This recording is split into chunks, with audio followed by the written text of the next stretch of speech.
मैंने एमआर की नौकरी ज्वाइन कर ली। एबॉट नाम की दवा की कंपनी है, पहले वो पिरामल हेल्थ केयर हुआ करती थी, उसी में हमने ज्वाइन कर लिया। और नौकरी लगते ही बहुत खुशी हुई, लगा कि अब तो यहाँ से बहुत बढ़िया हो जाने वाला है, जीवन बहुत बदल जाने वाला है, बहुत अच्छा हो जाने वाला है, ऐसा मन में विचार आने लगा। और बहुत खुशी हुई, घर वाले भी खुश हो गए, चलो नौकरी लग गई है। और नौकरी लगी तो फिर शादी भी हो गई। शादी हुई तो शादी होते ही फिर बच्चे हुए। और जब बच्चे हुए तो वो जो सैलरी था हमारा, जो हमारे की नौकरी में मिला करता था, वो बहुत छोटा महसूस होने लगा। लगा कि इस सैलरी से ज्यादा कुछ होने को नहीं है। जब वो सैलरी छोटा महसूस होने लगा तो मन में विचार आया कि कुछ और होना चाहिए था जिंदगी में, कुछ और होना चाहिए था जिंदगी में। और इसी बीच ऊपर वाले से प्रे कर रहे थे, ऊपर वाले कुछ ऐसा कर जीवन में, कुछ और होना चाहिए। और ऐसा बोला जाता है ऊपर वाला सुनता जरूर है। ऊपर वाले ने सुनी और मेरे एक मित्र के माध्यम से इस बिजनेस की जानकारी हमें मिली। 26 जनवरी 2014 को ये बिजनेस प्लान हमको देखने का मौका मिला। हालांकि हम वो व्यक्ति आपके सामने बात कर रहे हैं जो कि नेटवर्क मार्केटिंग बिजनेस की कोई बात कर ले तो समझ लो कि उसको सीधे बोले तू चल निकल यहाँ से, ऐसी ऐसे व्यक्ति हम आपके साथ बात कर रहे हैं। लेकिन उन्होंने एक झूठ बोला हमसे, और झूठ बोल के वो ले गए कि नहीं नहीं ऐसा कुछ नहीं है, आप पहले देख लीजिए, समझ लीजिए। लेकिन पता नहीं क्यों बिजनेस प्लान को देखा और वहाँ बिजनेस प्लान बहुत ही अच्छा लगा। तो बिजनेस प्लान तो अच्छा लगा ही कि चलो एक प्रोडक्ट लेना है, उस समय 14 साल कंपनी की हो चुकी थी, ये सारी चीजें बहुत अच्छी लग रही थी। लेकिन सबसे जो बुरा लगा था वो लगा था कि 8 लाख महीना, 1 करोड़ 4 लाख सालाना। ये लाइन सुनने के बाद मेरे मुंह से हंसी निकल गई। और मेरे बगल बैठे व्यक्ति ने पूछा हंसे क्यों हुआ। हमने सीधे उनसे छूटते ही बोला कि अगर आप मजाक की बात करोगे तो हंसी तो आनी ही आनी है, उसको कौन रोक सकता है। उन्होंने पूछा क्या लगता है मजाक कर रहे हैं। हम बोले बिल्कुल मजाक है, बकवास कर रहे हो, 1 करोड़ 4 लाख सालाना ये वो, और तुरंत में 1 ने 1 हजार से शुरू किया, यहाँ तक पहुंचा दिया, ऐसा थोड़ी होता है। ऐसा होता तो सब यही काम कर लेता। लेकिन शायद मेरे जिंदगी में कुछ अच्छा होना लिखा था। उस व्यक्ति ने उठा के हमें एक व्यक्ति के सामने बैठा दिया, और वो कोई नहीं, हमारे बिहार के पहले सबसे great leader mister Avinash Kumar sir थे। उन्होंने वहां पर बैठाया और उन्होंने बताया कि मैं एक स्टेशन मास्टर हूँ। और जैसे उन्होंने बोला कि मैं एक स्टेशन मास्टर हूँ, मेरा थोड़ा सोचने का तरीका बदल गया। ये स्टेशन मास्टर है और फिर ये इस बिजनेस को कर रहे हैं।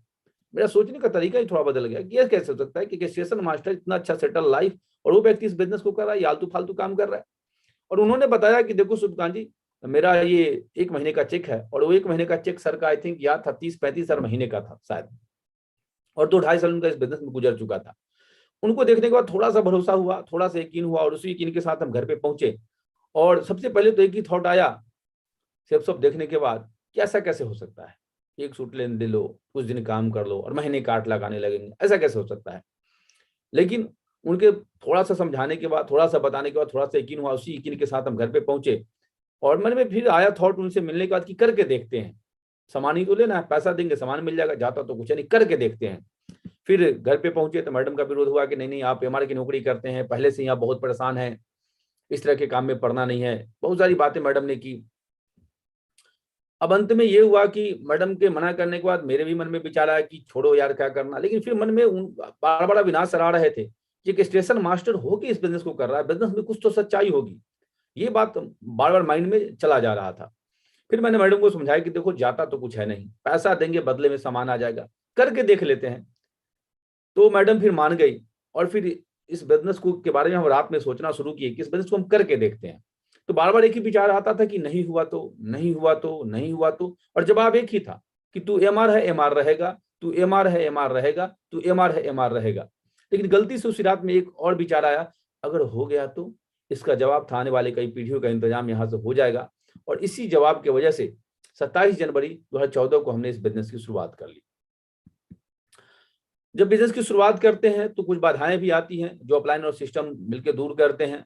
जैसे ही बिजनेस की शुरुआत किया तो एक ही सब मेरे थॉट में आया कि हमारी की नौकरी है, बहुत टफ नौकरी है, डेली 50 से 100 किलोमीटर बाइक चलाते हैं, सुबह उठते हैं शाम में आते हैं, ऐसा है वैसा है, मेरे पास समय नहीं है। लेकिन मेरे अपलाइन ने एक दिन जब मैं बार बार बोल रहा था मेरे पास समय नहीं है, समय नहीं है, मेरे अपलाइन ने बोला सुब्रकांत जी समय तो 24 आवर सबके पास है, लेकिन मेरे एक सवाल का जवाब दीजिए, जिस काम को आप पिछले 4-5 साल से कर रहे हैं, 6 साल से कर रहे हैं, उस काम को करते हुए आज बोलते हैं आपके पास समय नहीं है, तो क्या अगले 5 साल बाद आपके पास समय होगा? क्या अगले 10 साल बाद आपके पास समय होगा? तो मेरा जवाब था नहीं। तो बोले इसी काम को करते रहेंगे तो जीवन में आपके पास कभी कभी समय नहीं होगा, लेकिन इसी समय में से अगर घंटा 2 घंटा निकाल के एडजस्ट करके अगर आप इस बिजनेस को देते हैं डेली, प्रतिदिन सुबह शाम, तो इस बात की गारंटी है कि आने वाले समय में आप 24 घंटे के लिए फ्री हो जाएंगे। उनकी ये बात हमें बहुत अच्छी लगी। उन्होंने बोला कुछ नहीं, आप अपने टाइम को मैनेज करना सीखिए। अब जगते कितने बजे? हमने बोला 8 बजे। बोले ये गलत है। शाम में ड्यूटी से आने के बाद क्या करते हैं? बोले कुछ नहीं, न्यूज देखते हैं। बोले उससे क्या मिला? बोले क्या मिला? न्यूज देखने से क्या मिलता है? कुछ नहीं। तो बोला जब कुछ मिलता नहीं तो देखते क्यों हो? छोड़ो उसको, और सुबह का 2 घंटा, शाम का 2 घंटा निकालो इस बिजनेस के लिए। और मेरे मन में ये बात विचार आया कि शायद ये तो सही बोल रहे हैं, और हमने वो करना शुरू किया। बड़ा दर्दनाक है। जब अपलाइन से मिलते थे तो बोलते सर बहुत दर्द होता है, बहुत तकलीफ होता है। कब तकलीफ होता है? जब लोग नो बोलते हैं, बोलते नहीं नहीं बिजनेस हमें करना नहीं, ये बिजनेस हमें करना नहीं। और बार बार लोग कुछ बात जाते हैं, ना बोलते हैं तो बहुत दर्द होता है, बहुत तकलीफ होता है। इसको भी अपलाइन ने दूर किया, इसको भी अपलाइन ने दूर किया। लोगों का मजाक, इसको भी अपलाइन ने दूर किया। और ये भी बड़ा तकलीफ होता था कि लोग जुड़ तो जाते हैं, काम नहीं करते हैं। लोग जुड़ तो जाते हैं, काम नहीं करते हैं। हाँ, ये तो सच्चाई है कि तकलीफ होती है। जब लोग आपका मजाक उड़ाते हैं, जब लोग आपको नो बोलते हैं तो तकलीफ होती है। लेकिन अपलाइन ने बोला कोई बात नहीं, उसमें मजा लो, उसमें मजा लो। बोला कैसे मजा ले सर?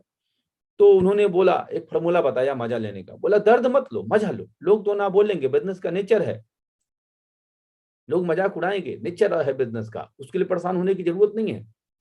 तो मेरे जो कलीग थे, मित्र थे, वो जब इस तरह की बातें बोलती थी तो अच्छा, और डायमंड साहब क्या हालचाल है, कब बन रहे हो करोड़पति और करोड़पति साहब, तो तकलीफ तो होता था।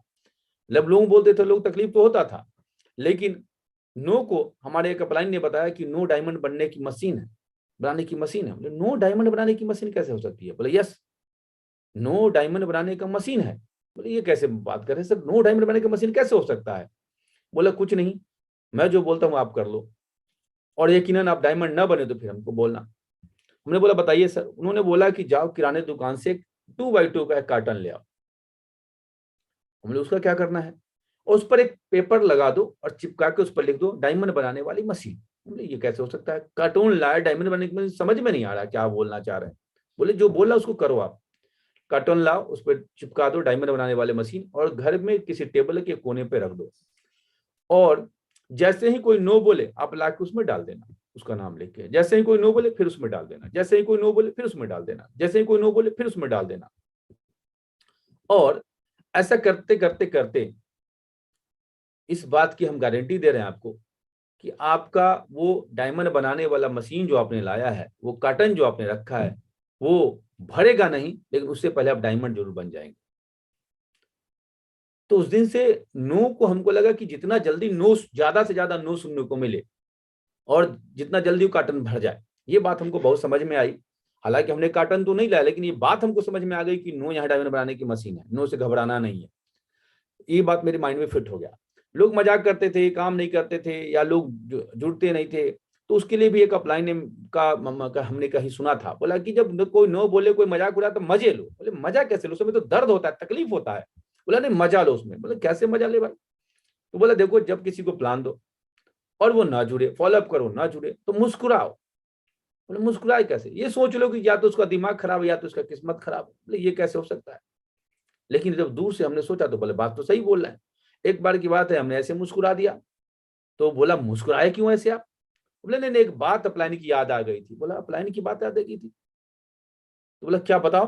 बोले नहीं नहीं, आपको नहीं बता सकते। वो जिद करने लगा, नहीं बताओ क्या, क्यों मुस्कुराया? और जब आप किसी के सामने बेवजह मुस्कुरा दे तो अंततः वो आपसे पूछेगा ही क्यों मुस्कुराए, ये रूल है, वो छोड़ेगा नहीं आप। हमने बोला कि देखो भाई, मैं आपको नहीं बोल रहा हूं, लेकिन मेरे एक अपलाइन ऐसा बोलते हैं, लेकिन मैं आपको नहीं बोल रहा हूं। वो बोलते हैं जब इस बिजनेस को कोई व्यक्ति मना करे या इग्नोर करे, नहीं जुड़े, तो नाराज मत होना, खुश हो जाना। वो ऐसा बोलते हैं कि ना जुड़े तो दो चीज समझना, या तो उसका दिमाग खराब है या तो किस्मत खराब है, मैं आपको नहीं बोल रहा हूं। पहला लाइन था, मैं आपको नहीं बोल रहा हूं। तो ये जब बात समझ में आई हमें तो बहुत अच्छा लगा। फिर आगे चल के जब आगे बढ़े तो अपलाइन ने एक और बात सिखा दी। उन्होंने एक बहुत चीज और सिखाई, जो नहीं जुड़ता या तो उसका दिमाग खराब है या तो उसका किस्मत खराब है। लेकिन जुड़ के जो बिजनेस ना करे, जैसे लगता था ना कि काम नहीं कर रहा है, लोग जुड़ गया लेकिन काम नहीं कर रहा है, जुड़ गया है काम नहीं कर रहा है, तो अपलाइन ने एक और बात सिखाई कि जो जुड़ता नहीं, या तो उसका दिमाग खराब है या तो उसकी किस्मत खराब है। लेकिन जुड़ के जो नहीं करता, समझ लेना उसको दोनों का दोनों खराब है।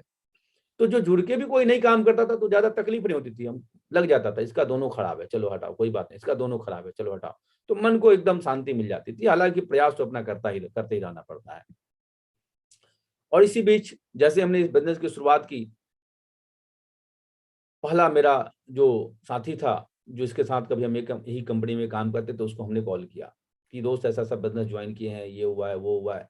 वो आया तो वो बिल्कुल महादेव जी बन गया, तांडव करना शुरू किया, तेरा दिमाग खराब हो गया, ऐसा कुछ होता नहीं, जो पहले जुड़ता वो बनता है, ये है वो है, बहुत तरह की बातें, बहुत लंबी कहानी है, उतनी लंबी कहानी है बता नहीं सकते। और उसके बाद उसने एक डायरी पे लिख दिया कि तुम इस बिजनेस से पूरी जिंदगी में 25,000 से ज्यादा नहीं कमा सकते। और उसको पता नहीं क्यों हमने कमिटमेंट कर दिया कि कम से कम 26,000 कमाने के बाद इस कंपनी को छोड़ेंगे, उससे पहले तो इस कंपनी को हम छोड़ने वाले नहीं अब। और इस तरह से काम करना शुरू कर दिया। काम करते करते कुछ 2 4 5 हज़ार का चेक बना। उसी बीच मेरे अपलाइन ने बहुत फोर्स किया कि सुल्तान जी आगरा चलना पड़ेगा, और जबरदस्ती वो लोग हमें आगरा पढ़ के ले गए। वो एक बहुत बड़ा टर्निंग पॉइंट रहा इस बिजनेस में। जब आगरा गए तो पता चला कि 21 साल का लड़का रिटायर हो रहा है। सुनने में बड़ा अजीब सा लगा, 21 साल की उम्र में रिटायर। इससे पहले रिटायर मतलब 60 साल, या फौज में तो 45 ईयर्स ऐसा लगता था। 21 साल का लड़का कैसे रिटायर हो सकता है। वहां से मन में जब विचार आ रहा था कि ऐसा कैसे हो सकता है, ऐसा कैसे हो सकता है। लेकिन जैसे उस हॉल में एंटर हुए और उनको से मिले, देखे उनका डायमंड शिप, मेरा सोचने का तरीका बिल्कुल बदल गया और मेरा दिमाग हिल गया। वहां से निकले, पता नहीं क्या जोश आया, अपलाइन को बोले सर हमें भी ये वाला बनना है, हमें भी डायमंड बनना है। तो बोले बिल्कुल बन जाएंगे सुबकांत जी। बोले सर 5 7 साल में डायमंड बन जाएंगे क्या? बोले हाँ सुबकांत जी, उससे पहले बनेंगे। फिर हमने पूछा सर महीने के 11 लाख मिलेगा ना, पक्का सच बोलना? बोला हाँ सुबकांत जी, इससे ज्यादा मिलेगा। और फिर वहां से जैसे ही पहुंचे, मेरे अपलाइन ने बोला कि सुबकांत जी आप बार बार पूछते हो कि कितना दिन में डायमंड बनेंगे, कितना दिन में डायमंड बनेंगे, तो डायमंड बनने का, जल्दी डायमंड बनने का फॉर्मूला आया है। बोले जी जल्दी बताओ सर। बोला कि इस बिजनेस में 3 महीने पे टारगेट आता है, अगर उस हर टारगेट को आप फाइट कर लेते हैं, उस हर टारगेट को आप फाइट कर लेते हैं, यकीनन आप बहुत जल्द डायमंड बन जाएंगे। हमने बोला बिल्कुल सर, जरूर करेंगे। बोले लेकिन सर एक चीज बताओ, एमआर की नौकरी में तो हर महीने टारगेट करते हैं, वहां तो कुछ होता नहीं, आप बोलते हो कि यहाँ टारगेट करने से जीवन बदल जाएगा। तो बोला बिल्कुल यही है हकीकत इस बिजनेस का। तो हमने बोला सर अगर ऐसा है तो हम हर आपको कमिट करते हैं कि हर टारगेट को हम फाइट करेंगे, हर टारगेट को हम फाइट करेंगे। और वहां से हमने शुरुआत की, और 7 मार्च को हमने डायमंड शिप देखी थी, 8 मार्च को हम वहां से आए, और 25 मार्च को मेरा पहला टारगेट था जिसमें हमने आईवल का टैबलेट अचीव किया। आईवल का टैबलेट अचीव किया, वहां से बहुत खुशी हुई है, वहां से बिजनेस की दमदार तरीके से शुरुआत हो गई। बिजनेस की शुरुआत हुई और सिल्वर बने, इसके बाद फिर पर्ल, टोपाज।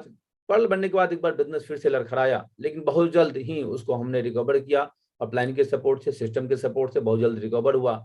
और फिर टोपाज, एमरल्ड। टोपाज बनते ही हमने एक छोटा सा घर बनाया, जो आप तस्वीर देख रहे हैं, उस समय इतना बड़ा नहीं था, ये छोटा घर था। पहला अचीवमेंट मेरी जिंदगी का था कि हमने एक घर बनाया। किराए के मकान में जिंदगी थी, वहां से निकल के हमने एक छोटा सा घर बनाया, सिंगल बीएचके। सिंगल, ये तो आज के तारीख का घर है, उस समय की तस्वीर की बात कर रहे हैं।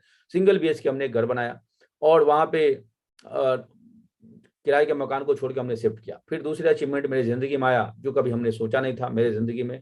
हुंडई i20 एक्टिव कार हमने लिया, जो समय 9 लाख रुपए की कार थी, और बहुत खुशी हुई। खुशी का ठिकाना नहीं था जब ये कार मेरे जीवन में आया, तो वो शब्दों में बयां करना मुश्किल है कि कितना ठीक खुशी हुआ होगा उस समय। और इसके बाद फिर रूबी बने और फिर डायमंड बने। तो जहां अपलाइन से पूछते थे कि 5 7 साल में डायमंड बन जाएंगे क्या, मात्र 3 साल में डायमंड बन के यहाँ से रिटायर हो चुके थे। ये सब सिस्टम की वजह से, सभी ग्रेट अपलाइन की वजह से वो हो पाया था। और मेरे कई अपलाइन है जिनका बहुत बड़ा योगदान रहा है मेरे सक्सेस में। हर अपलाइन का रहा है, लेकिन कुछ का कुछ खास रहा है। सबसे पहले तो धन्यवाद मिस्टर अंजनी झा सर का, जिन्होंने इस बिजनेस में लाया। और बहुत बहुत धन्यवाद हमारे सतीश सर का, और अजीत सर हैं, अंजनी सर हैं, बहुत सपोर्ट रहा है। संजीव सर का भी सपोर्ट रहा है। और इन सभी अपलाइन के सपोर्ट की वजह से और बहुत मार्गदर्शन मिला हमारे ग्रेट मेंटर अजय पंडित सर और सत्येंद्र प्रसाद सर, इनके ऊपर के भी सभी अपलाइन का सपोर्ट मिला है। इवन क्रॉस लाइन का वीडियो देखा तो वहां भी सपोर्ट मिला है। लेकिन सभी अपलाइन के सपोर्ट की वजह से ये हो पाया कि मात्र, और अच्छी टीम बन गई, टीम के लोग बहुत ईमानदारी से काम किया। जहां पर ये सोचते थे 5 7 साल में डायमंड बने क्या, 3 साल में डायमंड शिप कंप्लीट हो चुकी थी। 6 साल में मरकरी तक का सफर पूरा हुआ है। और जैसे ही डायमंड बने, कुछ अचीवमेंट भी हमने लिए। वर्ल्ड ट्रेड सेंटर में 2 प्रॉपर्टी ली, उसके बाद कई सारे लैंड परचेज किए, और बहुत सारे देश विदेश को भी घूमने का मौका मिला। थाईलैंड, हांगकांग, फिनलैंड, चेक Republic, Austria, Slovakia, Hungary, Russia, बहुत सारे कंट्री घूमने का मौका मिला। ये भी अपने आप में बहुत प्राउड की बात होती है कि एक ऐसा आदमी जो जीवन में कुछ सोचे ना, वो इस तरह की जिंदगी को जी पाए, और ये सब कुछ हो पा रहा है तो सक्सेस सपोर्ट सिस्टम, हमारे सेफ्सॉफ्ट जैसी ग्रेट कंपनी और हमारे सभी ग्रेट मेंटर की वजह से। ये दोस्तों आज का मेरा घर है, जिस घर में आज हम रहते हैं। ये दूसरा घर है मेरा। पहला घर जो हमने तस्वीर दिखाया वो पहला घर है जहाँ आज रहते नहीं है, ये दूसरा घर है और ये पटना में है। और इस घर का कीमत आज 1.5 करोड़ रुपया से ज्यादा है। इसके बाद दूसरा अचीवमेंट मेरी जिंदगी में आया। ये तस्वीर आप देख रहे होंगे, ये तस्वीर बहुत कुछ बताती है, इसमें बताने की कुछ नहीं, तस्वीर ही बहुत कुछ बताती है कि एक व्यक्ति जो आज से कुछ साल पहले, ज्यादा नहीं, ये गाड़ी शायद हमने 2016 में ली होगी और 6 साल गुजरा है, 5 साल गुजरा है, और सीधे 8 लाख 9 लाख की कार से सीधे 72 लाख की कार तक सेफ्सॉफ्ट ने पहुंचा दिया, इस रॉयल रिमस टीम ने पहुंचा दिया, सक्सेसफुल सिस्टम ने पहुंचा दिया। ये जिंदगी का बहुत बड़ा अचीवमेंट है। जहां जिंदगी में एक अल्टो के बारे में ना सोचा हो और जिंदगी में मर्सिडीज आ जाए तो ऊपर वाले परमपिता परमेश्वर का जितना भी शुक्रिया अदा किया जाए बहुत ही कम है, वो बहुत ही कम है, मतलब कुछ है ही नहीं उसके सामने में। तो थैंक्स गॉड। और आज ऊपर वाले की कृपा से एक बेहतरीन जिंदगी है। बोलते ना वो, बिल्कुल सब कुछ चेंज होना ना, आज स्टाइल नहीं है, लाइफ स्टाइल है, समय भी है, सब कुछ है। तो इसके लिए सभी मेंटर्स को इसका श्रेय जाता है, प्यारी टीम को इसका श्रेय जाता है। ये आज के तारीख का घर है जो हमने अभी आपको बताया था पीछे की तस्वीर में। और इस बिजनेस को जब हमने करना शुरू किया तो कुछ सवाल भी लोगों ने पूछे होंगे। सवाल लोगों के अपने जगह पे तो सही थे, लेकिन बड़ी अजीब अजीब तरीके के लोग सवाल पूछा करते थे। सवाल क्या था लोगों का? टोपी पहनाने वाला बिजनेस है, बेवकूफ बनाने वाला बिजनेस है। तो यकीनन शुरुआत में सभी को ऐसा ही लगता है। मेरे एक रिलेटिव है जिनके हमने 1 साल बिजनेस करने के बाद जब मैं परल बन गया था तो उनके पास बिजनेस प्लान को लेके गया और वो भड़क गए, बोले तू तो एमआर की नौकरी करता था, ये आलतू फालतू काम कब से शुरू कर दिया? हमने आलतू फालतू काम? हाँ, तो टोपी बनाने वाला काम, ये सब काम, बेवकूफ बनाने वाला काम, ये सब काम कब से शुरू कर दिया? हमने बोला क्या लगता है आपको ये बिजनेस टोपी बनाने का है? उन्होंने बोला और नहीं तो क्या, बेवकूफ बनाने का, और नहीं तो क्या। इतना उन्होंने बोला, इतना बोला, इतना बोला, इतना बोला कि हम पूरी तरह से भर गए। और हमने बोला बस अब और नहीं। क्या लगता है बिजनेस आपको टोपी बनाने वाला है, बेवकूफ बनाने वाला है? फिर उन्होंने बोला और नहीं तो क्या। हमने एक चीज का सवाल जो का जवाब दो मेरा, क्या आपके बाप दादा तो बेवकूफ बने, टोपी पहने, उल्लू बने, आप क्यों बेवकूफ बन रहे हैं? आप क्यों टोपी पहन रहे हैं? वो गुस्से में आके बोले ऐसे बात करेगा तो हमसे? हमने नहीं, हाथ जोड़ के क्षमा चाहते हैं, लेकिन एक चीज बताओ कि आपके बाप दादा तो उल्लू बने, टोपी पहने, आप क्यों बेवकूफ बन रहे हो? आप क्यों टोपी पहन रहे हो? बोला क्या बोलना चाहता तू? हमने बोला कि आप बताओ कि आपके बाप दादा ने किसी भी दुकान से कोई सामान खरीदा कि नहीं खरीदा? उन्होंने बोला बिल्कुल खरीदा। बोले आपने खरीदा कि नहीं खरीदा? बोला बिल्कुल खरीदा। तो हमने उनसे पूछा कि एक चीज बताओ, जब से आप होश संभाला, आप किसी दुकान को पैसा दे रहे हो, सामान ले रहे हो, पैसा दे रहे हो, सामान ले रहे हो, तो आप बेवकूफ नहीं बने। और हमने सेफ्सॉफ्ट कंपनी से एक बार सामान ले लिया तो बेवकूफ कैसे बने, टोपी कैसे बने, आप समझाओ जरा हमको। वो बिल्कुल शांत हो गए। मतलब जो काम आप बचपन से करते यार वही काम तो हमने किया, पैसा दिया, सामान लिया, तो इसमें टोपी कैसे पहना, बेवकूफ कैसे बना, ये हमको समझाओ जरा साहब। वो बिल्कुल शांत हो गए। बोले नहीं नहीं ऐसा नहीं है, ये सब कंपनियां महंगा सामान बेचती है, ये करती है, वो करती है। हमने मान लेते कुछ कंपनियां करती होंगी, मेरी कंपनियां तो कभी नहीं करती, लेकिन आपके सवाल का जवाब मान भी लेते हैं। तो ये काम तो पहले से भी आप करते आए हैं। आप जो बहुत सारा सामान लेते हैं, आप अल्ट्रासाउंड कराते हैं, पता है कि उसका कॉस्ट वो नहीं है। आप ब्लड टेस्ट कराते हैं, पता है उसका कॉस्ट नहीं है, कराते हैं कि नहीं कराते हैं? बोले कराते हैं। हम बोले जो आप सामान कपड़ा लाते खरीद के, क्या उतने का होता है जो दुकानदार जितने में आपको बेच देता है? तो नहीं। तो बोले बेवकूफ तो हम लोग पहले से भी बनते आ रहे हैं। हमने एग्जाम्पल दिया कि मेरे एक रिलेटिव है जिनकी कपड़े का दुकान है, उनके दुकान पे बैठे हुए थे, उन्होंने 1300 की खरीद के साड़ी 2600 में बेच दी। हम बोले बेवकूफ बने कि नहीं बने, उल्लू बने कि नहीं बने? तो जब से होश संभाले ऐसे तो बेवकूफ बनते जा रहे हैं, लेकिन आपको बेवकूफ बनना ही समझ में आता है, उल्लू बनना ही समझ में आता है। तो यहाँ पर एक बार बेवकूफ बनने से जिंदगी रईस की तरह बन जाती है। तो मेरे समझ में आज भी नहीं आता लोग कैसे बोलते हैं टोपी पहनाने का बिजनेस है। एक बार की बात है, मेरे मित्र ने मुझसे पूछा कि आजकल क्या कर रहे हैं? बोले एमआर की नौकरी कर रहे हैं और साथ में करोड़पति बनने की तैयारी कर रहे हैं। बोला क्या मजाक कर रहे हैं? जोर से हंसा, वो खुल के हंसा। बोले हंसा क्यों यार? उसने बोला कि नहीं आप बोल रहे कि करोड़पति बनने की तैयारी कर रहे हैं। बोले कर तो यही रहा हूं दोस्त। बोला करोड़पति बनने की तैयारी कौन सी तैयारी होती है? बोले तू क्या कर रहा है? बोला बैंक पीओ बन की तैयारी कर रहा हूँ। बोले तू जब किसी को बोलता है कि बैंक पीओ की तैयारी करो, कोई हंसता है? बोला नहीं। हम बोले हमने बोला करोड़पति बनने की तरह, तू हंसा क्यों? फिर वो जोर से हंसा। हमने देख यार कर तो वही रहे, तू बैंक पीओ बनेगा इसकी गारंटी है क्या? बोला नहीं। और मैं जिस बिजनेस को हम कर रहे हैं यहाँ भी हम भी करोड़पति बन जाएंगे, इस बात की गारंटी नहीं है। लेकिन अब एक दिन बैठ के मान लेते हैं कि तू भी बन गया, तो तू बन जाएगा तो क्या होगा? तेरा 40 से 50,000 60,000 का नौकरी होगा। और अगर हम बन गए तो मेरा 8 लाख महीने का। तुम बन भी जाओगे तो तुमको काम करना पड़ेगा, 60 साल की उम्र तक काम करोगे पैसा, नहीं करोगे पैसा नहीं। लेकिन जिस दिन हम बन गए, काम करे तो पैसा, ना करे तो पैसा। हमने बोला कि तुम्हारी भी शादी होगी, अनमेरिड था, शादी होगी, बच्चे होंगे? तो हाँ। बोले शादी होगी, बच्चे होंगे, तो फिर बच्चे को क्या बनाओ ये सोचना पड़ेगा। मैं तो बैंक पीओ बन गया, बच्चे को डॉक्टर बनाऊं, इंजीनियर बनाऊं, क्या बनाऊं सोचना पड़ेगा। लेकिन जिस दिन मैं डायमंड बन गया, उस दिन बच्चे को क्या बनाओ ये सोचना नहीं, क्योंकि बाप डायमंड, वो बेटा डायमंड। तैयारी तुम भी कर रहे हो, तैयारी हम भी कर रहे हैं। तुम बैंक पीओ की तैयारी कर रहे हो, हम करोड़पति बनने की तैयारी कर रहे हैं। दोनों तैयारी ही है। एक बात और फर्क है, तुम तैयारी कर रहे हो तो अपने गार्जियन से पैसा लेते होगे, और हम तैयारी करते हैं तो हर सप्ताह कंपनी 2,000 3,000 4,000 देती है, महीने का 15,000 20,000 25 रुपए देती है कि आप करोड़पति बनने की तैयारी करते रहिए, तैयारी करते रहिए, तैयारी करते रहिए। कंपनी पैसा देती है।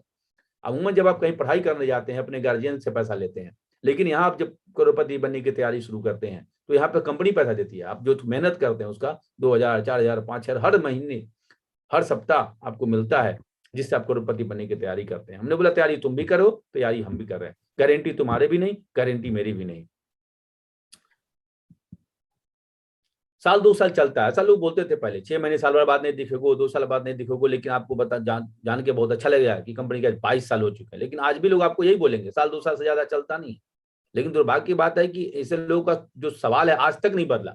ये जो सवाल लोग कर रहे हैं आज भी आपसे सेम ही सवाल करते होंगे। भले आज मेरा 9 साल बिजनेस में हो गया, जो सवाल 9 साल पहले पूछते थे और जो सवाल आज से 15 साल पहले लोग पूछते थे, आज भी यही सवाल है। दूसरा सवाल नहीं लोगों का।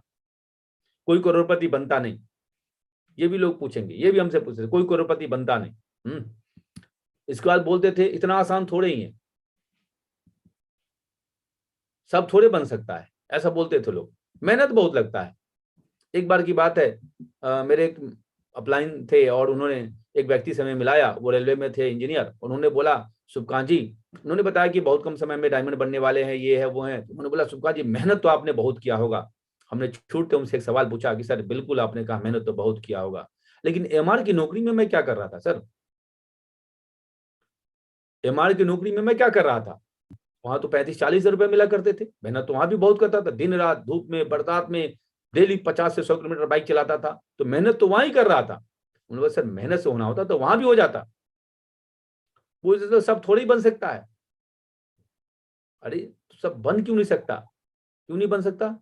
यहाँ कोई डिग्री चाहिए, डिप्लोमा चाहिए, कुछ अलग से टेस्ट होता है, बड़ी फिटनेस टेस्ट किया जाता है, माइंड टेस्ट किया जाता है, कुछ किया जाता है क्या टेस्ट? नहीं, कुछ नहीं किया जाता। तो जो करेगा वो सब बनेगा। सिंपल सवाल है, सब थोड़े बन सकते हैं? बोले यस, सब बन सकते हैं। अगर डायमंड बनने के लिए जो करना है वो सब करे तो सब बन सकते हैं। शर्त है वो करें, क्योंकि अलग से टेस्ट नहीं होता, अलग से कोई परीक्षा नहीं होता, एग्जाम नहीं होता, बॉडी फिटनेस नहीं देखा जाता, माइंड टेस्ट नहीं किया जाता, जाति धर्म नहीं पूछा जाता, लंबाई चौड़ाई नहीं मापा जाता, रंग रूप नहीं देखा जाता। बस एक ही चीज देखा जाता है कि आपके सपने हैं कि नहीं और आप मेहनती हैं कि नहीं, बस। और तीसरा कुछ नहीं देखा जाता। सपने और आप मेहनत करने के तैयार है, हर कोई बन सकता है। इतना आसान थोड़े है, ये भी पूछते थे, इतना आसान थोड़े है। तो आसान होना क्यों चाहिए भाई? इतना आसान तो होना भी नहीं चाहिए। हालांकि है तो दुनिया में और में जगह से मेहनत करने से आसान ही है। जितना समय हम किसी नौकरी के लिए 5 साल 7 साल लगाते हैं और तब 50 लाख रुपए की नौकरी लेते हैं, उससे तो आसान ही है। लेकिन लोग फिर भी पूछते इतना आसान है, तो मतलब नहीं, आसान होना भी नहीं चाहिए ना। जब 8 लाख रुपया महीना कमाना इतना आसान हो जाए तो जरूरत क्या आसान होने का? थोड़ा आसान तो नहीं होना चाहिए। इस तरह के बहुत सारे सवाल लोग पूछा करते थे। आज हम कुछ बात आप लोगों से करेंगे। What is network marketing business? तो एक सवाल है कि नेटवर्क मार्केटिंग बिजनेस क्या है? तो नेटवर्क मार्केटिंग बिजनेस कुछ अलग नहीं है, ये भी एक व्यापार ही है। जैसे और व्यापार है वैसे ही व्यापार ही है। दुनिया में पैसा कमाने का एक ही माध्यम है, चाहे आप काम कुछ भी करो, व्यापार। पैसा कमाने का एक ही मतलब है, सब कुछ व्यापार ही है। चाहे आप प्रोडक्ट बेचो, चाहे आप थॉट बेचो, चाहे कुछ भी करो, इवन नौकरी आप करते हो वो भी एक व्यापार ही है। नौकरी में आप क्या, वहां भी आप इन्वेस्ट करते हो, अपना टैलेंट लगाते हो, अपना अपना समय देते हो, और जिस तरीके का आपका टैलेंट होता है, जितना आप समय देते हो, उस हिसाब से सैलरी होती है। वहां भी बेचने के बदले ही पैसा मिलता है। दुनिया में एक ही सिद्धांत है पैसा कमाने का, कुछ बेचना। चाहे अपने विचार बेचो, आप अपना थॉट बेचो, कुछ भी बेचो, चाहे कोई सामान बेचो, बेच के ही पैसा मिल सकता है। दूसरा कोई तरीका नहीं पैसा कमाने का, कुछ ना कुछ बेचना पड़ता है। तो नेटवर्क मार्केटिंग बिजनेस कोई अलग चीज नहीं है, ये भी एक बिजनेस ही है, जैसे आम बिजनेस है। यहां भी पैसा, सामान बेचते हैं तो पैसा मिलता है, बस तरीका थोड़ा अलग है। सामान बेचने का तरीका और पैसा कमाने का तरीका सिर्फ थोड़ा अलग है, बाद बाकी ये भी वही है। नेटवर्क मार्केटिंग बिजनेस भी सेम बिजनेस ही है जैसे आम बिजनेस है, दोनों में फर्क नहीं है, दोनों सेम ही है। अब बोलेंगे आप कि क्यों किया जाए बिजनेस को। तो बिजनेस करने की जरूरत इसलिए है कि आज के तारीख में इंडिया में मात्र 2% के आसपास लोग इस बिजनेस में होंगे, एक अनुमान हम बता रहे हैं। लेकिन इस बिजनेस की 80% लोगों को है, 80% से ज्यादा लोगों को इस बिजनेस की जरूरत है इंडिया में। इसके पीछे रीजन है इतनी बेरोजगारी का होना, और दूसरा जो लोग रोजगार में भी है उसमें से 90% लोगों का रोजगार उनके सपनों को, उनकी आवश्यकताओं को कभी पूरा नहीं कर पाता है। तो एक वर्ग है जो बेरोजगार है, दूसरा वर्ग है जो कमा तो रहा है, अर्न तो कर रहा है, लेकिन उस अर्निंग से उसके सपने पूरे नहीं हो रहे हैं, वो जो उसकी आवश्यकताएं पूरी नहीं हो रही हैं। और ये 2-3 वजह जिसकी वजह से नेटवर्क मार्केटिंग बिजनेस की बहुत आवश्यकता है। अब लगता है कि इस बिजनेस को ही क्यों करें, तो इसका सवाल है कि ये वर्ल्ड का सबसे बेस्ट बिजनेस है, इससे बढ़िया कोई बिजनेस ही नहीं है। अब आप बोलेंगे क्या मजाक किए जा रहे हैं आप, वर्ल्ड का सबसे बेस्ट बिजनेस कैसे हो सकता है? यस, क्योंकि मेरा मानना है कि विदाउट इन्वेस्टमेंट, बिना किसी पैसे को लगाए, आज एक सर्वे हमने देखा था, इतना मिलियनियर बिलियनियर कोई कहीं से नहीं लोग बने जितना नेटवर्क मार्केटिंग बिजनेस से बने हैं। ये तो पैसे की बात हो गई। अब सवाल आता है पैसे को छोड़ दे तो what is real success of life? Real success of life क्या है? सिर्फ पैसा नहीं। हम लोग जिस समाज में है ये मायने बैठा दिया, पैसा वाला हो गया लाइफ सफल हो गया, पैसा हो गया लाइफ सफल हो गया, पैसा हो गया लाइफ सफल हो गया। लेकिन पैसा होना लाइफ के सफल होने का मतलब नहीं है। लेकिन हम लोग को क्या पढ़ा दिया, जैसे ही फलाना बाबू पैसे वाले हो गए, अरे उनका लाइफ तो सफल हो गया। नहीं, पैसा होना सिर्फ लाइफ का सफल होना नहीं है। पैसे के साथ साथ जी बहुत सारी चीजें हैं जो सिर्फ नेटवर्क मार्केटिंग बिजनेस दे सकता है। पैसा चाहिए, लेकिन पैसे के साथ साथ समय भी होना चाहिए जिंदगी जीने के लिए। पैसा हो, समय हो, इसके साथ साथ एक चीज और नेटवर्क मार्केटिंग बिजनेस देता है जो शायद बहुत बिजनेस नहीं दे सकता, वह है मान सम्मान। पैसा भी हो, समय भी हो, मान सम्मान भी हो, देश विदेश घूमने का मौका भी मिले, ठीक है, पैसा भी हो, समय भी हो, मान सम्मान भी हो, देश विदेश भी घूमे, लेकिन इससे बढ़ के एक और चीज है जिसका नाम है परोपकार। क्या हम ऐसा कुछ कर रहे हैं जिससे किसी दूसरे का भला हो रहा है? तो ये परोपकार करने का मौका सिर्फ नेटवर्क मार्केटिंग बिजनेस में मिलता है, अगर सच्ची ईमानदारी के साथ इस बिजनेस को करते हैं लोग। तब बोले कि ये कैसा परोपकार है? तो मेरा एक लाइन कभी हमने पढ़ा था कि किसी को रोटी खिलाने से बड़ा पुण्य का काम है रोटी कमाना सिखा देना। और बधाई हो, दुनिया के महानतम बिजनेस में आप हैं जहां आप किसी को रोटी कमाना सिखा रहे हैं, किसी का भला कर रहे हैं। कोई एक आम आदमी यहाँ पे खास बन जाता है, हजारों कमाने वाला लाखों करोड़ों में कमाने लगता है। तो ये जो काम है मुझे लगता है परोपकार का ही काम है। तो इतनी सारी चीजें एक साथ सिर्फ नेटवर्क मार्केटिंग बिजनेस दे सकता है, कि पैसा भी दे सकता है, समय भी दे सकता है, मान सम्मान लोग का प्यार भी दे सकता है, एक बड़ा परिवार भी दे सकता है, और परोपकार करने का मौका भी आज आपको हाथों में ऊपर वाले की कृपा से इस बिजनेस में आकर के। यही वजह है कि हम बोलते हैं वर्ल्ड का सबसे बेस्ट बिजनेस है। A B C D, anybody can be diamond, कोई भी डायमंड बन सकता है। जिसका हमने बताया आपको कि यहाँ कोई क्राइटेरिया नहीं है, कोई कानून नहीं है कि नहीं आपको ये होना चाहिए वो होना चाहिए, ऐसा कुछ नहीं है। बस आपके सपने होने चाहिए, आप मेहनती होनी चाहिए, डायमंड कोई भी बन सकता है। अब लगता है कौन कर सकते हैं? तो कर वो सकते हैं जिनके सपने होंगे, जो ऐसे व्यक्ति नहीं होंगे जिनके अपने पूर्वजों की दी गई संपत्ति पे घमंड होगा, वैसे व्यक्ति नहीं कर सकते। जिनके सपने होंगे और जो उससे आगे जहां है उससे आगे बढ़ना चाहते होंगे, वैसा व्यक्ति नहीं करता होगा जिससे 1 लाख रुपया सैलरी हो और बोले नहीं नहीं यू नो माई सैलरी, नहीं, ऐसा व्यक्ति नहीं कर सकता। जो जहां है उससे आगे बढ़ने के जिनके सपने होंगे वो हर व्यक्ति इस बिजनेस को कर सकता है।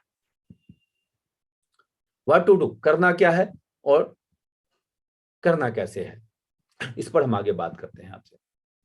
बस ये स्लाइड डायमंड बनाने के लिए काफी है, बस इसको समझ के जाना है।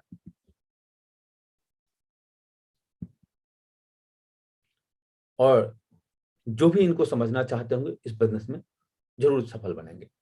तो सफल व्यापारी बनने के लिए सबसे बड़ा चीज है कि समझदार व्यापारी बनना पड़ेगा। कोई भी व्यापारी तभी तक सफल बन सकता है जब समझदारी से काम करेगा, समझदार बन के काम करेगा। जब वो बेवकूफी के साथ काम करेगा तो वो कभी सफल नहीं हो सकता। तो एक ही चीज करना है इस बिजनेस में भी सफल होने के लिए, इस बिजनेस में भी टॉप मुकाम पे जाने के लिए, सिर्फ आपको समझदार बनना है। एक ही काम करना है आपको, समझदार बनना है। आपके मन में है कि तो मैं बेवकूफ हूं, नहीं, मैं ये नहीं बोल रहा बेवकूफ हूं। आपके काम करने का तरीका बेवकूफ बेवकूफ की तरह हो सकता है। जैसे कुछ बिजनेसमैन बेवकूफ की तरह काम करते हैं और फेलियर हो जाते हैं। आप देखेंगे कौन सा बिजनेसमैन बेवकूफ की तरह काम करता है, कौन समझदार है। अगर आप कुछ स्लाइड का अगर आप देखेंगे तो उससे आपको क्लियर होगा। तो कौन है, तो क्या है ये भी एक व्यापार है। क्या ये, जैसे कि मैंने बताया कि जैसे आम बिजनेस है वैसे ये भी नेटवर्क मार्केटिंग बिजनेस भी एक व्यापार है और कोई अंतर नहीं है इसमें। व्यापार में क्या होता है, पूंजी लगाना पड़ता है, रुपया लगाना पड़ता है। व्यापार में पूंजी के रूप में क्या लगता है, रुपया लगता है। और कभी कभी लोन पे लेके भी हम लगाते हैं। अगर मान लो 50 लाख की दुकान में पूंजी लगानी है, 30 लाख रुपया, तो 20 लाख ले भी लेते हैं। और वो लेते कब है, किस भरोसे से 50 लाख रुपया लगा देते हैं, 40 लाख रुपया, 30 लाख लगाते हैं। उसके पीछे एक वर्ड है बिलीव। ये विश्वास होता है पूर्ण रूपेण ये बिजनेस मेरा चल जाएगा। हालांकि गारंटी वहां नहीं होती। गारंटी नहीं कि अगर 50 लाख लगा के आपने एक शोरूम खोल लिया तो चल ही जाएगा, इसकी गारंटी नहीं है। लेकिन आपको अपने सपने पे, आपको अपने काम करने के तरीके पे विश्वास है कि नहीं मैं यहां से सफल हो जाऊंगा, तभी आप लोन भी ले लेते हैं, उधारी भी ले लेते हैं, इधर कर लेते हैं, उधर कर लेते हैं, बिजनेस की शुरुआत करते हैं। तो बिजनेस को शुरू करने के लिए लगता है रुपया, पूंजी। और पूंजी जो लगता है वो इस तर्ज पे आप लगाते हैं जब आपको विश्वास होता है। तो सेम सेफ शॉप में भी पूंजी लगते हैं। पूंजी क्या है, यहाँ वहां पूंजी रुपया है और यहाँ पूंजी जो है सपने हैं, जिद है, इच्छा है। ये जो है ना जिद, सपने, डिजायर, आगे बढ़ने के, जहां उससे ऊपर जाने की, ये इसका पूंजी है, रुपया। जैसे व्यापार में रुपया लगता है, सेम यहां भी रुपया ही लगता है। वो रुपया क्या है, आपका सपना, जिद, इच्छा। तो पूंजी दोनों में लगाना पड़ता है, व्यापार में भी, सेफ शॉप में भी।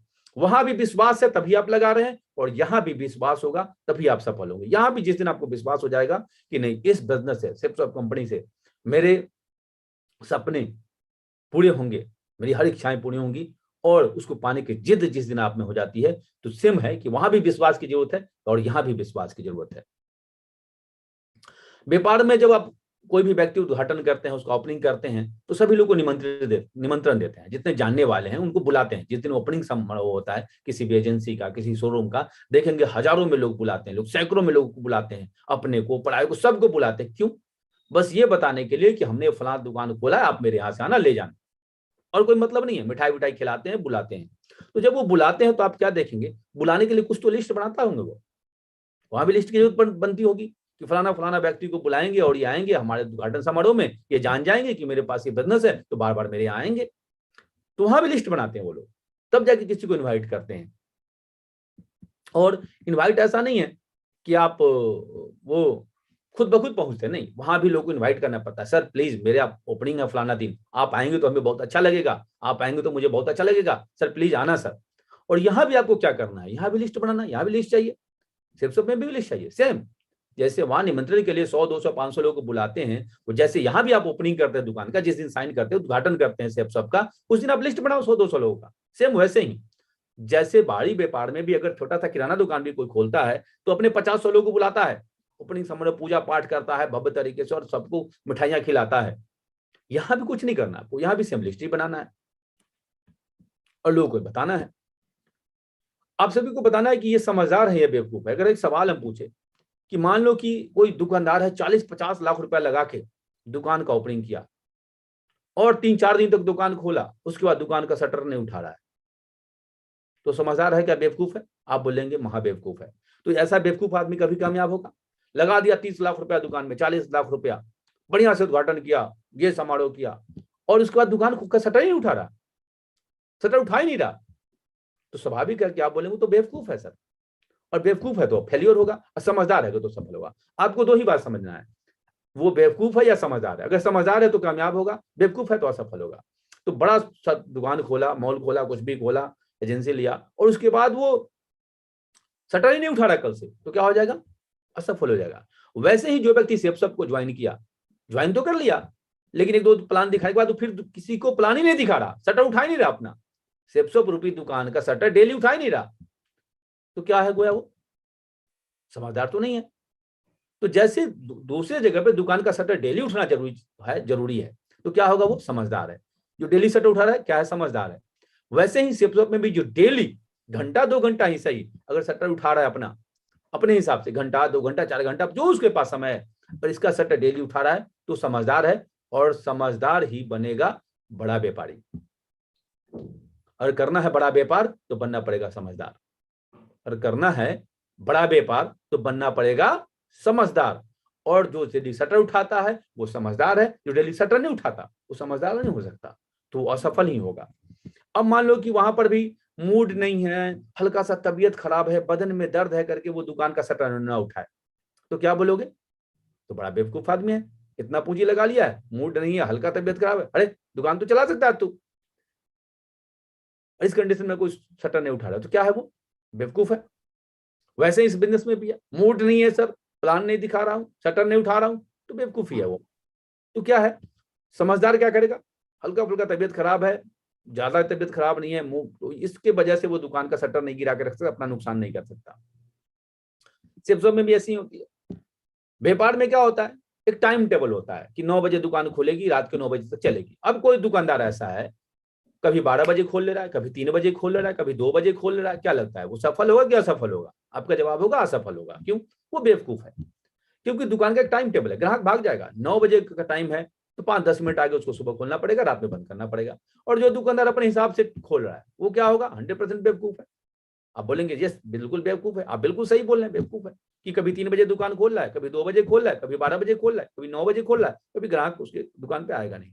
सेम वैसे भी सेफ शॉप करने का एक टाइम टेबल होना चाहिए, ये व्यापार करने का भी आपके पास टाइम टेबल होना चाहिए। यहाँ भी आपको टाइम टेबल से ही काम करना पड़ेगा। आप मीटिंग में टाइम से पहुंचिए, ट्रेनिंग में टाइम से पहुंचिए, प्लान देने टाइम से पहुंचिए, फॉलोअप में टाइम से पहुंचिए, तो वहां भी टाइम टेबल का ख्याल रखेगा वो सफल होगा, यहाँ भी जो टाइम टेबल का ख्याल रखेगा वो सफल होगा। दोनों व्यापार की कंडीशन एक ही है। वहां भी अगर कोई दुकान बड़ा शोरूम खोला है, वहां पे बनियान में बैठ जाके ऑनर वाले चेयर पे चड्डी पहन ले, क्या होगा, क्या होगा, वहां भी एक वो बेल्ट ड्रेस में जाता है, अच्छा शर्ट वर्ट पहन के जाता है, ड्रेस में होता है, किस एजेंसी में बैठता है, कि शोरूम में बैठता है उसका ऑनर, तो एक तरीके से बैठता है उसका मैनेजर, वहां भी ड्रेस जरूरत है। और सेफ शॉप में भी ड्रेस का बहुत इंपॉर्टेंस है। जब भी आप प्लान फॉलोअप में जाए, जब भी फील्ड में निकले, तो शर्ट रहे, पैंट रहे, ब्लैक शूज रहे, वो साफ सुथरे रहे। आप एक बार आईने में चेहरे को देख ले कि हाँ मेरा चेहरा कैसा दिख रहा है, और आईने में बोले बहुत झकास लग रहे हो, निकल जाए, कुछ कमी लगे तो उसको ठीक कर लो। तो वहां भी ड्रेस की जरूरत है कि आप कुछ भी पहन के दुकान पे शोरूम पे नहीं बैठ सकते, यहाँ भी ड्रेस की जरूरत है। अलग कुछ है ही नहीं, दोनों सेम ही है। व्यापार में अब मान लो कोई दुकानदार है, वो प्रोडक्ट रखता ही नहीं, उसके पास प्रोडक्ट होते ही नहीं। प्रोडक्ट जब नहीं होंगे तो क्या होगा, क्या बेचेगा वो, प्रोडक्ट है, प्रोडक्ट नॉलेज नहीं है, प्रोडक्ट ही नहीं है, तो कैसे काम चलेगा उसका, कभी नहीं चलेगा। तो शॉप में प्रोडक्ट होने चाहिए, उसके प्रोडक्ट होगा तभी वो बेच पाएगा।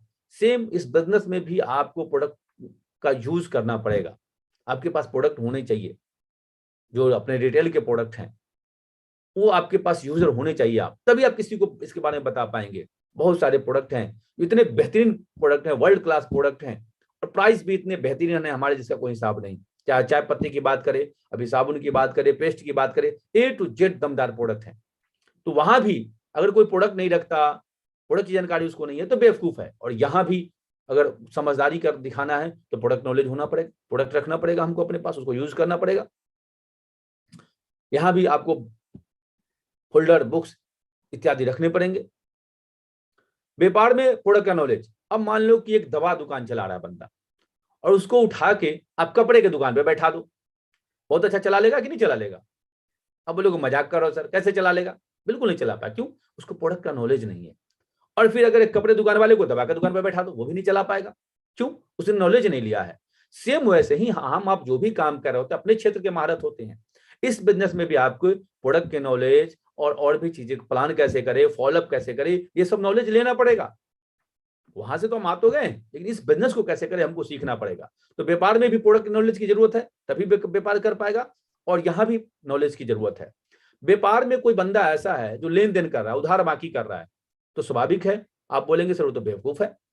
अपने पार्टी से माल ला रहा है और माल ला के पैसा नहीं दे रहा है, उधार बेच ले रहा है, बाकी बेच ले रहा है, तो आप क्या बोलोगे? बेवकूफ है, क्योंकि वो असफल हो जाएगा पक्का। और अपने पार्टी को पैसा नहीं दे रहा है, अपने होलसेलर को पैसा नहीं दे रहा, तो असफल हो जाएगा। सेम ऐसे ही इस बिजनेस में भी अगर कोई व्यक्ति ये करता है तो क्या होगा? वो असफल हो जाएगा। सही है?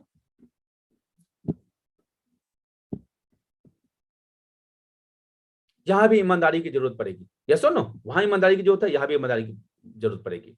ठीक है। ग्राहक से बातचीत, ये भी बहुत जरूरी चीज है कि ग्राहक से अगर कोई व्यक्ति दुकान पे उसके पहुंचा और उसने जैसे ही दुकान पर उसने पहुंचा, उसने ग्राहक से बदतमीजी कर ली, सही से बात नहीं किया, उल्टी पुल्टी बातें करने लगी। एक सेकंड के लिए मैं थोड़ा सा मीटिंग को डिस्टर्ब कर रहा हूं, एक सेकंड के लिए।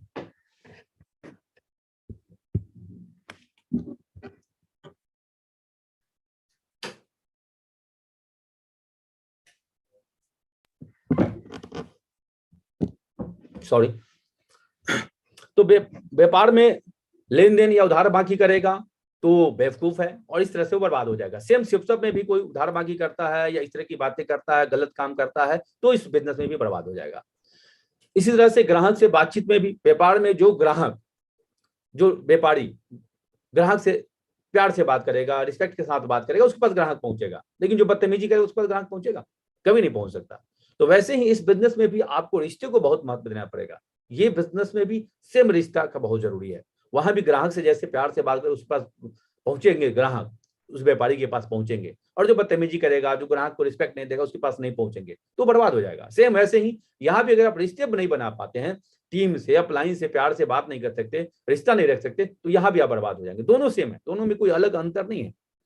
सिर्फ सबको बोला जाता है मेढकों को तराजू पे तौलने का बिजनेस, यानी ये टीम वर्क है। तो मेढक को ऐसे तराजू पे तौलना बहुत मुश्किल है, जैसा कि मेरे अपलाइन से भी बताते हैं, लेकिन उसी मेढक को अगर पतले धागे से बांध दे तो उसको तौलना बहुत आसान हो जाता है। सबको एक साथ हम तोल सकते हैं। सेम वैसे ही है, यहाँ भी आपको प्यार के धागे से बांधना पड़ेगा टीम को, तभी आप बहुत अच्छा काम कर पाएंगे। रिश्ते आपको अच्छे रखने पड़ेंगे। अब एक सवाल और आपसे पूछ रहे हैं कि कोई व्यापारी व्यापार की शुरुआत किया, बड़ा सा शोरूम खोला, 40 लाख रुपया लगा के, 50 लाख रुपया लगा के, लेकिन 2-4-6 महीने व्यापार में लाभ नहीं हुआ, वो दुकान का शटर गिरा दिया, तो समझदार है बेवकूफ? आप यकीनन बोलेंगे बहुत बेवकूफ है, उसको थोड़ा इंतजार करना चाहिए था, पेशेंस रखना चाहिए था। सेम ऐसे भी सेप शॉप में जब आते हैं तो कुछ लोग 2-4-6 महीने में ही परेशान हो जाते हैं कि मेरा चेक नहीं बना, ये नहीं हुआ। वहां भी पेशेंस रखने की जरूरत है, और यहाँ भी इस बिजनेस में भी आपको पेशेंस रखने की जरूरत है। आते ही फटाफट काम हो भी सकता है, नहीं भी हो सकता है। किसी का थोड़ा देर से चलता है, किसी का पहले चलता है, लेकिन ऐसा भी होता है जिसका देर से चला है, जिसका पहले चला था उसको क्रॉस करके आगे निकल जाता है, ये भी होता है। ये बिजनेस संभावनाओं पे है, दुनिया में हर बिजनेस संभावनाओं पे है। 50 लाख रुपया लगा दिया, हो सकता है बिजनेस चल भी सकता है, नहीं भी चल सकता, कम भी चल सकता है, ज्यादा भी चल सकता है। सेम ये बिजनेस ही है। सिप शॉप में भी कोई शुरुआत करेगा, किसी का ज्यादा चल सकता है, किसी का कम चल सकता है, कोई पहले जल्दी बन सकता है, कोई देर से बन सकता है। लेकिन अगर 2-4-6 महीने में वो शोरूम बंद करने की डिसीजन लेने लगे तो लोग क्या बोलेंगे? पागल है क्या, इतना पैसा लगा, इतना जल्दी थोड़ी चलता है, बेवकूफ कहीं का, बस थोड़ा दिन इंतजार कर। यानी इसमें भी समझदारी दिखाना पड़ेगा। जो समझदार है वही कम व्यापारी, अच्छा व्यापारी बन सकता है। अब मान लो कि एक व्यक्ति 50 लाख रुपए लगा के आज इस चौराहे पे खोला दुकान, अकल 2-3 महीने बाद नहीं चला, उठा के उसको किसी और चौराहे पे लगा दिया, फिर 2-3 महीने बाद किसी और चौराहे पे लगा दिया, जैसे ही 2-4-6 महीने चला फिर उठा के किसी और चौराहे पे लगा दिया, तो क्या वो सफल होगा? बर्बाद हो जाएगा। वैसे ही इस बिजनेस में भी जब आप एक कंपनी में टिक के काम करते हैं तभी आप कामयाब होते हैं। ऐसा नहीं कि आज साल भर इसको कर लिया, 2 साल उसको कर लिया, 3 साल उसको कर लिया, यानी उसका बर्बाद होना तय ही होता है। तो दोनों सेम ही है, आप देख रहे होंगे दोनों में कोई अंतर नहीं है। वहां भी थोड़ा पेशेंस रखना पड़ता है, पेशेंस यहां भी रखना पड़ता है। सही है। एक बार की बात है, एक डायमंड एक थोड़ा सा हम और सवाल पूछना चाहेंगे कि दुकान पे आई महिला से गलत बातें करने लगे। तो सवाल है कि व्यापार में अगर कोई बिजनेसमैन है और कोई महिला दुकान पे पहुंची, उससे बदतमीजी कर जाए, कुछ गलत बातें कर ले, तो क्या होगा? ऐसा व्यापारी, दुकानदार, आप बोलेंगे सर बर्बाद हो जाएगा। एक बार की बात है, इस बिजनेस में एक डायमंड साहब गए, स्टेज से लंबी लंबी बातें किया, बहुत बड़ी बड़ी बातें किया, ये वो फलाना ढिमका, ईमानदारी, सच्चाई, कैरेक्टर, फलाना, सबसे ज्यादा उन्होंने इसी पर बात किया। और उस मीटिंग में ही एक महिला थी, लड़की थी, और उस लड़की से उनका इंटरेक्शन हुआ, उन्होंने सेल्फी वेल्फी लिया, उनका नंबर ले लिया और उस लड़की ने उनको कल होकर फोन करना शुरू किया और नमस्कार सर, कैसे हैं आप सर, हमने आपको वहां पर मिला था सर। और बात होते होते एक सप्ताह में वो बहुत ही मतलब इतनी गहरी बातें करने लगी और उनको बोलने लगी मैं आपको पसंद करती हूँ, मैं ये करती हूँ, वो करती हूँ। और जब ऐसा हुआ तो आखिरी दिन उस लड़की ने अपने अपलाइन को बोला कि सब किसी कीमत पे नहीं करना। ये लोग पागल हो गया, ये तो इतना अच्छा काम कर रही थी, गोल्ड के आसपास पहुंच गई थी, बहुत अच्छी टीम बना ली थी, फिर ये ऐसा कैसे बोल सकते हैं कि ये काम नहीं करना है। बहुत जानने की कोशिश की, तब उसने बताया कि आपके जो डायमंड लीडर आए थे ना, बहुत बड़ी बड़ी बातें कर रहे थे, कैरेक्टर, चरित्र, फलाना ढिमका, बहुत बड़ी बड़ी बातें कर रहे थे, चरित्रवान बनो, ये बनो, वो बनो। और उनको टेस्ट करने के लिए हमने उनको एक सप्ताह तक कॉल किया और मेरे हिसाब से बिल्कुल खड़े नहीं उतरे और ऐसी जगह पे हमें काम ही नहीं करना। और उन्होंने डायमंड को भी उस लड़की ने बता दिया कि सिर्फ मैं आपको चेक करने के लिए फोन कर रही थी कि आप जो चरित्रवान वाली बातें स्टेज पे बोलते हो आप हो भी या सिर्फ स्टेज से बोलते हो। और वो सब छोड़ के चली गई। अब उस बेवकूफ डायमंड का कितना का नुकसान है, आप कल्पना करिए। वो लड़की अगर डायमंड बनती तो उसको 90 लाख रुपया कमा के देती, मरकरी बनती तो कम से कम 5 करोड़ कमा के देती, क्रॉन बनती तो 20-25 करोड़ कमा के देती। लेकिन कथनी और करनी में फर्क होने की वजह से वो अपना पूरा बर्बाद कर लिया। क्यों? वो बोला जो स्टेज पे, उसको फॉलो नहीं कर पाया। तो जैसे बाहरी बिजनेस में भी आपको कैरेक्टर का ध्यान रखना पड़ता है, इस बिजनेस में भी आपको इस चीज का ध्यान रखना पड़ेगा, जो आप बोलते हो वो करते हो या नहीं, या सिर्फ बोलते हो। एक गलती उसके टीम को तहस नहस कर दिया। तो यहां भी इस चीज का बहुत ध्यान रखना है कि हम 3 कार्डिनल रूल जो आपको बताया जाता है फ्राइडे की ट्रेनिंग में, उसको बहुत फॉलो करें। उस लड़की ने सिर्फ यही बोला, मैं आपको चेक कर रही थी, एक ही लाइन बोला, मैं आपको चेक कर रही थी। अगर ऊपर के सभी बातों में समझदारी बरती जाए, समझदारी क्या है, डेली शटर उठाया जाए, यानी डेली प्लान फॉलोअप किया जाए, जैसे डेली शटर उठाते हैं उसी तरीके से लेन देन का ख्याल रखा जाए, ग्राहक से बातचीत बढ़िया तरीके से किया जाए, थोड़ा धैर्य रखा जाए और अपने ईमान पे और अपने जुबान पे ध्यान रखा जाए, तो वो समझदार व्यापारी कहलाएगा। इस बिजनेस में भी कुछ नहीं करना है, सिर्फ समझदारी बरती जानी है। समझदारी अगर बढ़िया से बरता जाए तो बाहर भी होता है कि दुकान को दादाजी ने खोला था और उसका पोताजी दुकान चला रहा है। कब? जब उसने समझदारी से काम किया, ग्राहक से रिश्ते अच्छे रखे, डेली समय पे दुकान खुला, डेली शटर उठा, प्रोडक्ट अच्छे थे, क्वालिटी अच्छी थी, प्रोडक्ट का नॉलेज था, तो दादा का दुकान पोता चलाता है। इस बिजनेस में भी अगर आप डेली शटर उठा सकते हैं, पेशेंस रख सकते हैं, आप नॉलेज डेवलप कर सकते हैं, आपके पास प्रोडक्ट का नॉलेज होगा, आपके पास बिजनेस का नॉलेज होगा, ये सारी चीजें होंगी, तो आपका भी ये दुकान जो है ना आपका पोता चलाएगा, इस बात की गारंटी है, आपका पोता चलाएगा। उसके लिए आप निश्चिंत रहिए, बस समझदार बनना है, समझदार बनना है। मारवाड़ी सोच, हम लोग क्या पूछते हैं, मारवाड़ी सोच यही है, मारो का फायदा होगा, मेरा क्या फायदा होगा, बात बाकी चक्कर में नहीं पड़ना है। तो सिंपल है, ईमानदारी के साथ, सच्चाई के साथ बिजनेस को करना है और इसमें बहुत बड़ा कामयाब होना है तो समझदार व्यापारी बनना पड़ेगा। बहुत बड़ा कामयाब होना तो समझदार व्यापारी बनना पड़ेगा, सच्चाई और ईमानदारी के साथ। ये बहुत जरूरी है बड़ी कामयाबी के लिए। और सबसे अहम चीज है, इस बिजनेस में कामयाब होने को आपको आपका मशीन खराब करना पड़ेगा। हर इंसान में इनबिल्ड मशीन है, वो बुरा लगने वाला, हमारे ग्रेट मेंटर अग्रवाल सर बताते हैं कि बुरा लगने वाला मशीन। तो जो गरीब लोग हैं ना, उनमें बुरा लगने का मशीन थोड़ा ज्यादा एक्टिव रहता है, जो अमीर लोग उसमें कम एक्टिव रहता है। ऐसे कहे कि अमीर इसलिए है क्योंकि उनका बुरा लगने का मशीन थोड़ा खराब हो चुका रहता है। तो इस बिजनेस में भी आपको बुरा लगने का मशीन जो है उसको खराब रखना पड़ेगा। और बुरा लगने का मशीन अगर आपने खराब कर लिया तो इस बिजनेस में बहुत ऊंचाइयों पर जाएंगे, इस बात की गारंटी हो जाती है। तो सब में 2 काम ईमानदारी के साथ करना है, और वो काम है 2 ही, मात्र 2 काम। तीसरा कोई काम ही यहाँ पे नहीं है, मात्र 2 काम है। पहला काम है लोगों से मिलना और दूसरा काम है सिस्टम के हर एक्टिविटी से जुड़े रहना। तीसरा कोई काम यहाँ पे नहीं है। आपका लेवल कुछ भी हो, टीम से मिलते रहिए। फ्रेशर है, प्लान करते रहिए, लोगों से मिलते रहिए। पर्ल टू पांच बन गए, अपने सिल्वर से ब्राउन से नए लीडर से मिलते रहिए। एमरल्ड रूबी बन गए, अपने सिल्वर से ब्राउन से पर्ल से मिलते रहिए। डायमंड बन गए, उनके नीचे के लीडर से मिलते रहिए, मिलते रहिए। और सिस्टम का एक्टिविटी, चाहे फ्री वाला हो, चाहे पेड वाला हो, पास वाला हो, चाहे दूर वाला हो, जैसा वाला भी हो, सिस्टम के हर एक्टिविटी से अपने आप को जोड़े रखिए। इससे ज्यादा यहाँ कोई काम नहीं करना, मात्र 2 काम करना है, लोगों से मिलते रहना है और सिस्टम के हर एक्टिविटी से अपने आप को जोड़े रखना है। इससे ज्यादा कोई काम ही नहीं करना है। तो मिलके करना क्या भाई, वही प्लान, फॉलोअप, FIM। तो प्लान से ज्यादा जरूरी फॉलोअप है। प्लान तो बहुत जरूरी है, लेकिन प्लान दे दिया, इससे ज्यादा जरूरी है उसका फॉलोअप करिए, और फॉलोअप कर लिया, डीडी आ गया, उससे भी ज्यादा जरूरी है उसका FIM करिए। और एक चीज और हमको करना है जिसका नाम है RIM। तो ये RIM क्या है? कभी कभी क्या होता है कि हमारे लिए FIM तो कर आते हैं, FIM हो गया मतलब लगता है कि वो तो जादू की छड़ी घुमा दिया, अब तो कल से बिजनेस करना शुरू कर देगा, लेकिन ऐसा होता नहीं। उससे आपसे रेगुलर मिलना पड़ेगा। RIM का मतलब है रेगुलर इंटरवल मीटिंग। कभी कभी क्या होता है, लोग एक सप्ताह में 4 बार मिलाते हैं और फिर 15 दिन तक दर्शन नहीं देते हैं। ये सबसे बड़ा बिजनेस को मतलब डिस्टर्ब होने का कारण होता है। तो FIM से जरूरी ज्यादा है RIM। RIM क्या है? FIM आपने कर दिया, उसके बाद क्या है, रेगुलर इंटरवल पे। ये नहीं कि लगातार 3 दिन मिल लिए और फिर एक सप्ताह तक दर्शन नहीं दिए, फिर 4 दिन मिल लिए, 15 दिन तक दर्शन नहीं दिए, ऐसा नहीं। आपका लेवल कुछ भी हो, अपने नीचे के लीडर से रेगुलर मिलते रहिए, रेगुलर मिलते रहिए, रेगुलर इंटरवल मीटिंग। अगर एक कोई फ्रेशर बंदा है या ब्रॉन्ज बंदा है तो सब वीक में कम से कम 2 बार आप उसे फिजिकल मुलाकात जरूर कीजिए, कम से कम। 3 4 5 करते हैं तो चले और अच्छी बात है, लेकिन 2 बार आप उससे फिजिकल मुलाकात कम से कम जरूर करिए। इससे क्या होता है, पहला तो आपके रिलेशन बनेंगे, रिश्ते बनेंगे, वो आपके करीब आएगा। थोड़ा समय देंगे तो हमेशा बिजनेस की बातें करते करते ऐसा नहीं कि वो आपसे तब आपसे दूर भागेगा।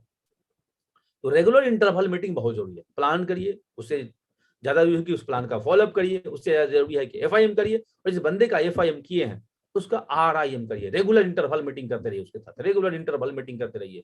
सप्ताह में 2 बार हो तो 2 ही बार, 3 बार कर रहे हैं 3 बार। ये नहीं कि एक सप्ताह में 3 बार मिला है, अगले सप्ताह में 0। ये कभी नहीं करना। ये सबसे मुख्य कारण है जिससे हमारा टीम हमारा साथ छोड़ के चला जाता है। तो रेगुलर इंटरवल मीटिंग को हमेशा ध्यान में रखिए, ये बहुत ही जरूरी चीज है। और ये सिस्टम क्या है? तो जैसे दुनिया में हर जगह सिस्टम है, वैसे यहाँ भी सिस्टम है जिसका नाम सक्सेस सपोर्ट सिस्टम है। बस इससे जुड़े रहना। जुड़ने का क्या मतलब है, हर मीटिंग एक्टिविटी में आप उसे बने रहिए। समझदार व्यापारी बन के इतना कर लिया तो कोई रोक नहीं सकता, और वरना धरती पे कोई माइकल लाल आपको बना भी नहीं सकता। बस इतना ही करना है, समझदार बन के। लेकिन लेन देन का ध्यान रखे, कैरेक्टर का ध्यान रखे, डेली शटर उठ रहा है कि नहीं उठ रहा। सबसे बड़ा बात है, सबसे बड़ा समझदार व्यापारी वही है जो डेली शटर उठा रहा है। जो 3 दिन शटर उठाया, 6 दिन बंद कर दिया, क्या वो समझदार व्यापारी है? क्या वो कामयाब होगा? आपके जवाब होगा नहीं, कभी कामयाब नहीं होगा। समय का ख्याल नहीं रखेगा, कभी 9 बजे शटर उठा रहा है, कभी 12 बजे शटर उठा रहा है, कभी 3 बजे शटर उठा रहा है, कामयाब होगा नहीं। यहाँ एक रूटीन होना चाहिए। आप अगर 2 घंटा दे सकते हैं तो 2 घंटा रूटीन में दीजिए, 4 घंटा देते हैं तो 4 घंटा रूटीन में दीजिए। जो समय प्लान का देते हैं उस समय पे पहुंचिए, फॉलोअप का जो समय देते हैं उस समय पे पहुंचिए, FIM का जो समय देते हैं वहां पे पहुंचिए, ट्रेनिंग है समय पे पहुंचिए, मीटिंग है समय पे पहुंचिए। अगर आप यहाँ भी समय का ख्याल रखेंगे तो आप समझदार व्यापारी बन सकते हैं। तो समझदार व्यापारी बनने की जरूरत है। और मेरी तरफ से मेरी दुआ है और मेरी शुभकामना है कि इस बिजनेस में जितना कुछ ऊपर वाले ने हमें दिया है उससे बढ़ के आप सभी को मिले। जो गाड़ियां हमारे पास, उससे बड़ी गाड़ी आपके पास हो।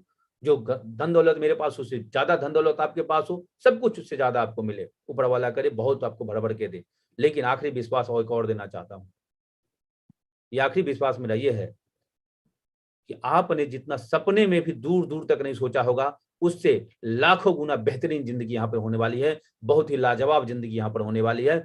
बहुत कुछ जीवन में यहाँ पर होने वाला है, बशर्ते एक ही चीज है, आप समझदार व्यापारी बनना।